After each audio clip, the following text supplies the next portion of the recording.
TV industry के जाने माने अभिनेता सिद्धार्थ शुक्ला ने 2 सितंबर यानी कि गुरुवार को 40 साल की उम्र में दुनिया को अलविदा कह दिया। मुंबई के कपूर अस्पताल पहुंचने से पहले ही सिद्धार्थ शुक्ला का हार्ट अटैक से निधन हो चुका था, जिसके चलते सिद्धार्थ के फैंस तो इस बात पर अब यकीन भी नहीं कर पा रहे हैं। तो वहीं इनके जाने के बाद लोगों के जहन में कई सवाल भी आ रहे हैं।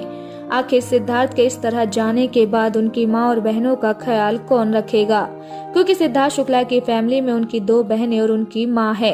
इस पर कुछ लोग कह रहे हैं कि सिद्धार्थ की पार्टनर शहनाज रखेंगी, तो क्या सच में शहनाज रखेंगी उनकी मां और बहन का ख्याल? टीवी इंडस्ट्री के मशहूर एक्टर सिद्धार्थ शुक्ला आज इस दुनिया को अलविदा कह गए हैं। 40 वर्षीय सिद्धार्थ के इस तरह दुनिया को अलविदा कहने के चलते हर कोई गम में है और इस बात पर भी यकीन कर पाने में असमर्थ है।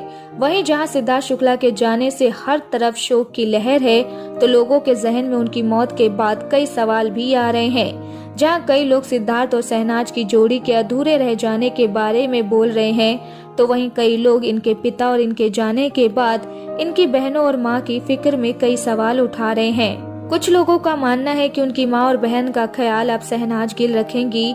तो दोस्तों, आपको बता दें कि जिस तरह के सिद्धार्थ और शहनाज गिल की बॉन्डिंग थी, शहनाज गिल इनके परिवार के काफी ज्यादा करीब आ गई थी। खबरें तो ये भी थी कि सिद्धार्थ शुक्ला की मम्मी शहनाज गिल को अपनी बहू बनाना चाहती थी और अपने घर के सदस्य की तरह ही मानती थी। जहां शहनाज ने भी हमेशा इनकी मां को अपनी मां की तरह ही ख्याल रखा और उनकी बहनों को अपनी बहनों की तरह ही प्यार और सम्मान दिया, जिसकी वजह से अगर ये कहा जाए कि आगे चलकर सिद्धार्थ के प्यार के लिए उनकी पूरी फैमिली का ख्याल रखेंगी, तो ये गलत नहीं होगा।